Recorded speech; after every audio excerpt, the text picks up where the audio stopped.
नमस्कार दोस्तों, बहुत बहुत स्वागत है मोतिहारी स्टडी पॉइंट में। इस वीडियो में हम लोग देखेंगे इंटर बोर्ड परीक्षा 2024 के लिए हिंदी का वीडियो, जो कि 50 वायरल प्रश्न को देखेंगे। और 50 वायरल प्रश्न को आप देख लेते हैं ना, तो आपको सीधे 7 फरवरी परीक्षा में देखने को मिलेगा। इसमें से बहुत ऐसा प्रश्न रहेगा, इसलिए इस वीडियो को आप लास्ट तक जरूर देखिएगा। तो चलिए हम लोग सीधे प्रश्न को देखते हैं। देखिए, 1 नंबर प्रश्न कर रहा है, शिक्षा पाठ के रचयिता कौन है? ऑप्शन ए में कर रहा है बालकृष्ण भट्ट। बालकृष्ण भट्ट इसलिए नहीं होगा क्योंकि बातचीत पाठ के लेखक है। और बी नंबर ऑप्शन में कर है विनोद कुमार शुक्ल। यह भी नहीं होगा क्योंकि प्यारे नानी बेटे का लेखक विनोद कुमार शुक्ल जी है। और सी नंबर ऑप्शन कर है जगदीश चंद्र माथुर। यह भी नहीं होगा क्योंकि उस सादा नीरा के लेखक जगदीश चंद्र माथुर है।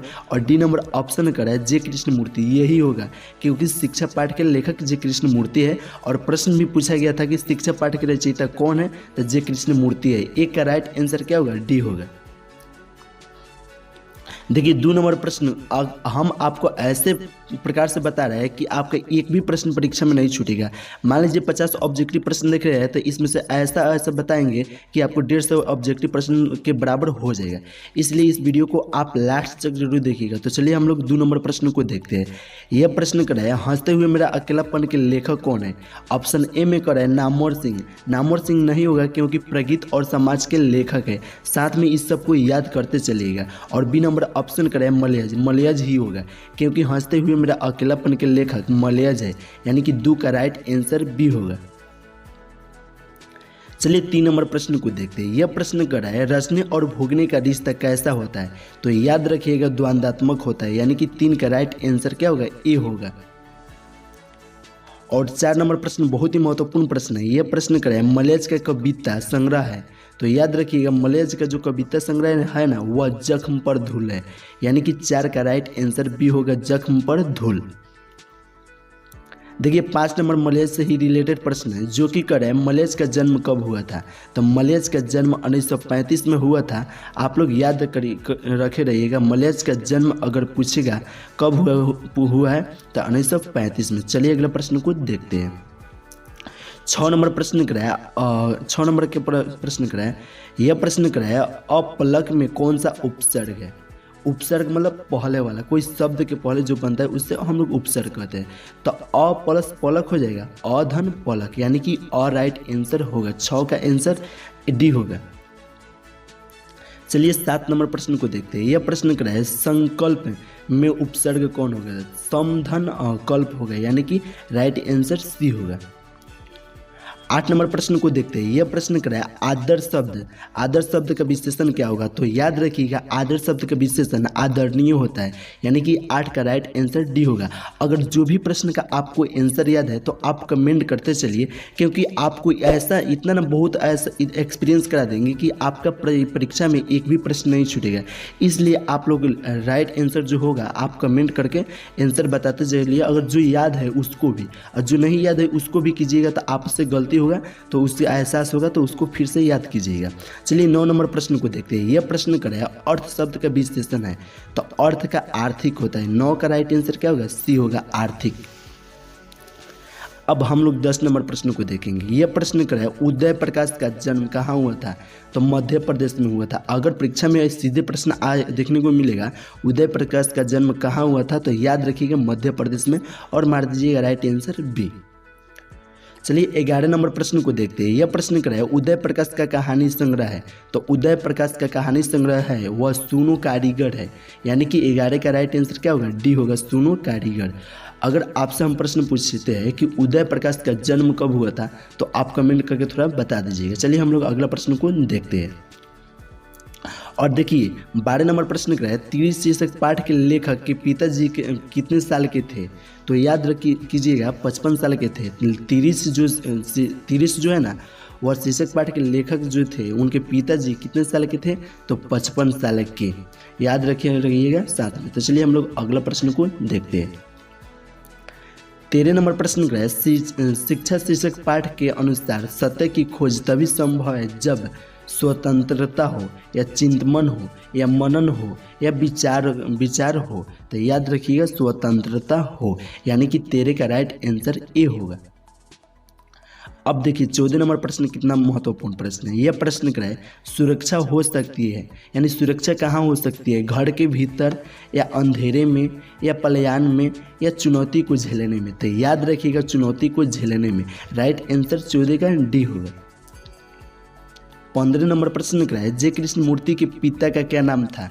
तो याद रखिएगा जय कृष्ण मूर्ति के पिताजी का नाम नारायण जिदू था, नारायण जिदू। 15 का राइट आंसर क्या होगा, ए होगा।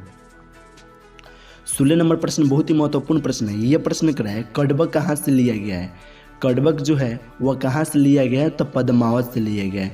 याद रखिएगा अगर पूछ देगा कड़बक के लेखक कौन है, तो साथ में याद रखिएगा मलिक मोहम्मद जायसी।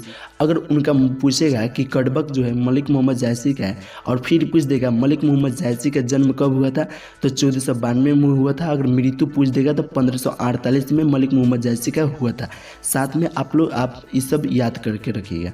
तो चलिए हम लोग अगला प्रश्न को देखते हैं। 17 नंबर प्रश्न क्या है, कौन सी रचना जो है वह जायसी की नहीं है।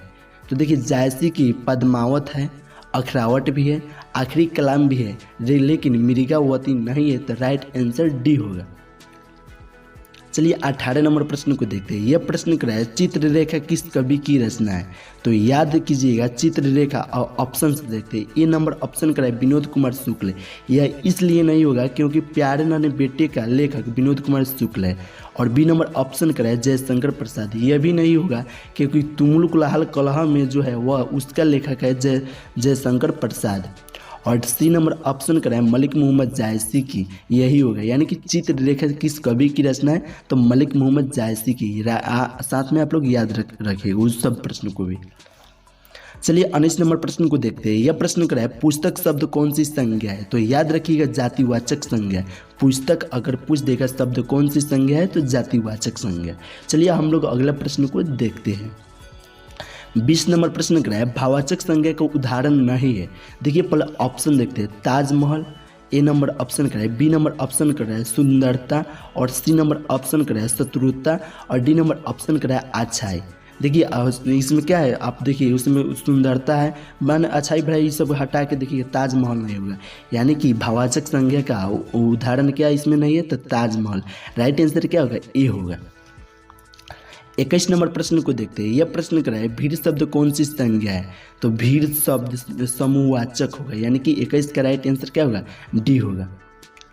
और 22 नंबर बहुत ही महत्वपूर्ण प्रश्न है। यह प्रश्न क्या है, सागर का लिंग निर्णय करे। तो पुल्लिंग होगा, यानी कि 22 का राइट आंसर ए होगा, पुल्लिंग। देखिए अब 23 नंबर प्रश्न को देखते हैं। यह प्रश्न क्या है, कृष्ण भक्ति शाखा के कवि कौन है। तो सूरदास जी है, यानी कि कृष्ण भक्ति शाखा के कवि सूरदास है। 23 का राइट आंसर बी होगा, सूरदास। 24 नंबर प्रश्न बहुत ही महत्वपूर्ण प्रश्न है। यह प्रश्न क्या है, सूरदास की कौन सी रचना है। ए नंबर ऑप्शन क्या है, पुत्र वियोग। यह नहीं होगा क्योंकि सुभद्रा कुमारी चौहान पुत्र वियोग के लेखक है। कड़बक के लेखक मलिक मोहम्मद जायसी जी है, आपको पहले ही बता दिए और फिर भी बता रहे हैं। और सी नंबर ऑप्शन क्या है, छप्पा। छप्पा के लेखक कौन है, नाभादास। यह भी नहीं होगा, लेकिन सूरसागर होगा, यानी कि राइट आंसर क्या होगा, डी होगा। सूरदास की कौन सी रचना है, तो सूरसागर है, यानी कि 24 का राइट आंसर डी होगा। 25 नंबर प्रश्न को देखते हैं। यह प्रश्न क्या है, तुलसीदास का निधन कब हुआ था। देखिए कितना महत्वपूर्ण प्रश्न है। तुलसीदास का निधन पूछ रहा है, यह 1623 ईस्वी में हुआ था। आप लोग याद रखिएगा, साथ में जो एक्स्ट्रा प्रश्न बता रहा है ना उस सब को याद रखिएगा। कितना बता रहा है, 1623 में इनका क्या हुआ था, निधन हुआ था। अगर पूछ देगा आपसे कि तुलसीदास का जन्म कब हुआ था, तो उसको साथ में याद रखिएगा। 1543 में जन्म हुआ था और 1623 ईस्वी में मर गए थे। तो चलिए हम लोग अगला प्रश्न को देखते हैं। और देखिए 26 नंबर प्रश्न को देखते हैं। यह प्रश्न क्या है, तुलसीदास के मित्र थे। तो तुलसीदास के मित्र कौन कौन थे, इसमें से 1 2 3 ये सभी थे। देखिए ऑप्शन ए में कर रहा है, महाराजा मानसिंह यह भी थे, नाभादास भी थे, दार्शनिक मधुसूदन सरस्वती भी थे, और इनमें से सभी थे। तो राइट आंसर क्या होगा, डी होगा। चलिए 27 नंबर प्रश्न को देखते हैं। यह प्रश्न क्या है, निम्न में कौन तुलसीदास की रचना है। यानी कि इनमें शिववाहिनी और इसमें ए है, कौन है, डी है। राइट आंसर क्या होगा, दोहावली है, यानी कि निम्न में तुलसीदास की रचना कौन है, तो दोहावली है। 27 का राइट आंसर क्या होगा, डी होगा। 28 नंबर प्रश्न को देखते हैं। यह प्रश्न कर रहा है भक्ति चरित्रों की माला इसमें से कौन है, तो भक्त माला है, यानी कि 28 का राइट आंसर सी होगा।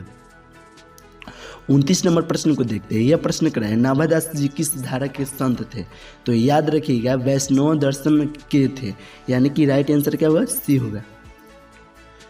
30 नंबर प्रश्न कर रहा है चिंतामणि त्रिपाठी भूषण के कौन थे, तो भाई थे। चिंतामणि त्रिपाठी के भूषण के कौन थे, तो भाई। साथ में आप लोग याद रखिएगा जो स्टार प्रश्न को बता रहे हैं, क्या है कि परीक्षा में ये सब कोई भी प्रश्न पूछ सकता है। 31 नंबर प्रश्न को देखते हैं। यह प्रश्न कर रहा है भूषण ने छत्रसाल दशक के कितने छंदों में महाराज छत्रसाल की वीरता का बखान किया, तो 10, यानी कि राइट आंसर सी होगा 10। 32 नंबर प्रश्न को देखते हैं। यह प्रश्न कर रहा है चंद्रशेखर शब्द में कौन सा समास है, तो बहुव्रीहि होगा, यानी कि 32 का राइट आंसर बी होगा। और 33 नंबर प्रश्न देखिए, बहुत ही महत्वपूर्ण प्रश्न है। यह प्रश्न है पुस्तक शब्द का लिंग निर्णय करें, तो स्त्रीलिंग होगा, यानी कि 33 का राइट आंसर ए होगा, स्त्रीलिंग। अब 34 नंबर प्रश्न को देखते हैं। यह प्रश्न कर रहा है शिवरत्न साहू जयशंकर प्रसाद के कौन थे, तो पितामह थे, यानी कि 34 का राइट आंसर सी होगा, पितामह। 35 नंबर प्रश्न कर रहा है कंकाल क्या है, उपन्यास है। कंकाल अगर परीक्षा में पूछेगा आपसे क्या है, तो उपन्यास राइट आंसर याद रखिएगा। 36 नंबर प्रश्न को देखते हैं। यह प्रश्न कर रहा है ठाकुर लक्ष्मण सिंह क्या थे, तो याद रखिएगा ठाकुर लक्ष्मण सिंह जो थे वह प्रसिद्ध पत्रकार थे, स्वतंत्रता सेनानी भी थे, कांग्रेसी सेना नेता भी थे, यानी कि उपयुक्त सभी थे, तो राइट आंसर डी होगा। देखिए 37 नंबर प्रश्न को देखते हैं। सुभद्रा कुमारी चौहान की लिखी कविता कौन सी है, तो पुत्र वियोग सुभद्रा कुमारी चौहान द्वारा लिखा गया है। ये पहले ही आपको बताया है एक्स्ट्रा में, लेकिन देखिए यहाँ पे प्रश्न भी आ गया, यानी कि राइट आंसर डी होगा, पुत्र वियोग। 38 नंबर प्रश्न को देखते हैं। यह प्रश्न कर रहा है शमशेर बहादुर सिंह का जन्म कब हुआ था, देखिए आगे कि नहीं आगे, और इसलिए हम आपको स्टारा में बताया शमशेर बहादुर सिंह का जन्म कब हुआ था, तो याद रखिएगा 13 जनवरी 1911 को हुआ था, यानी कि कहाँ गया, देखिए 1911 के में बी में दिया है, और इनका मृत्यु पूछेगा तो 1993 में, याद रखिएगा साथ में, यानी कि इसमें हम लोगों से पूछा गया है कि शमशेर बहादुर सिंह का जन्म कब हुआ था, तो 13 जनवरी 1911 को हुआ था, मृत्यु 1993 में हुआ था, राइट आंसर क्या होगा, बी होगा। चलिए अगला प्रश्न को देखते हैं। 39 नंबर प्रश्न कर रहा है शमशेर बहादुर सिंह ने सोवियत रूसी की यात्रा कब की थी, तो 1978 में किए थे, यानी कि 39 का राइट आंसर सी होगा। 40 नंबर प्रश्न को देखते हैं। यह प्रश्न कर रहा है मुक्तिबोध का जन्म स्थान कौन सा है, याद रखिएगा मुक्तिबोध जी का जन्म स्थान पूछा है तो ग्वालियर और मध्य प्रदेश, कहीं कहीं मध्य प्रदेश दिया होगा तो उसमें भी मार दीजिएगा, राइट आंसर आपका ए होगा। चलिए 41 नंबर प्रश्न को देखते हैं। यह प्रश्न कर रहा है प्राकृतिक वर्णन से संबंधित कविता इनमें कौन है, तो उषा जो है ना वो प्राकृतिक वर्णन से संबंधित है, यानी कि 41 का राइट आंसर क्या होगा, बी होगा। 42 नंबर प्रश्न कर रहा है मुक्तिबोध की माँ का क्या नाम था, तो मुक्तिबोध की माँ का नाम पार्वती बाई था, यानी कि 42 का राइट आंसर बी होगा। 43 नंबर प्रश्न कर रहा है राजा का पर्यायवाची शब्द क्या होगा, तो याद रखिएगा राजा का पर्यायवाची शब्द नरेश होता है, नरेंद्र भी होता है, महिपाल भी होता है, यानी कि इनमें से सभी होगा, तो राइट आंसर डी होगा। 44 नंबर प्रश्न कर रहा है शुष्क का विलोम क्या होगा, तो शुष्क का विलोम होता है आर्द्र, यानी कि 44 का राइट आंसर सी होगा, आर्द्र। 45 नंबर प्रश्न कर रहा है आत्महत्या के विरुद्ध क्या है, तो आत्महत्या के विरुद्ध क्या है, तो वह है जो कविता है, यानी कि सी राइट आंसर होगा 45 का। 46 नंबर प्रश्न कर रहा है अंत का विलोम क्या है, अंत का विलोम होता है आदि, यानी कि 46 का राइट आंसर क्या होगा, बी होगा, आदि। अब देखते हैं 47 नंबर प्रश्न। यह प्रश्न कर रहा है अल्प आयु शब्द का विलोम क्या होगा, तो दीर्घा आयु होगा, यानी कि 47 का राइट आंसर बी होगा। 48 नंबर प्रश्न बहुत ही महत्वपूर्ण प्रश्न है। यह प्रश्न कर रहा है प्यारे नानी बेटे को कविता में लोहा किसका प्रतीक है, तो कर्म का है, यानी कि 48 का राइट आंसर सी होगा, कर्म का। 49 नंबर प्रश्न देखिए, यह जो भी प्रश्न बता रहे हैं आपको परीक्षा के लिए एक एक बहुत प्रश्न इंपॉर्टेंट था। अगर वीडियो आपको अच्छा लग रहा होगा तो आप चैनल को सब्सक्राइब नहीं किए होंगे तो चैनल को सब्सक्राइब कर लीजिए। व्हाट्सएप ग्रुप में नहीं जुड़े होंगे तो यहाँ पे 73 685 601 है, इस पर आप मैसेज कीजिए, हम आपको व्हाट्सएप ग्रुप में भी जोड़ देंगे। चलिए 49 नंबर प्रश्न को देखते हैं। यह प्रश्न कराया, हारजीत शीर्षक कविता किस प्रकार की रचना है? तो गद्य कविता है, यानी कि 49 का राइट आंसर ए होगा। 50 नंबर प्रश्न को हम लोग देखते हैं। यह प्रश्न कराया, रघुवीर सहाय के पिता क्या थे? तो शिक्षक थे। रघुवीर सहाय के पिता क्या थे? तो शिक्षक। 50 का राइट आंसर ए होगा। तो दोस्तों हम आपको वादा किए थे कि 50 ऑब्जेक्टिव प्रश्न बताएंगे, जो कि बहुत अच्छे तरीके से बताया है। अगर आप चैनल को सब्सक्राइब अभी तक नहीं किए होंगे तो चैनल को सब्सक्राइब कर लीजिए। और चलिए फिर मिलते हैं नेक्स्ट वीडियो में।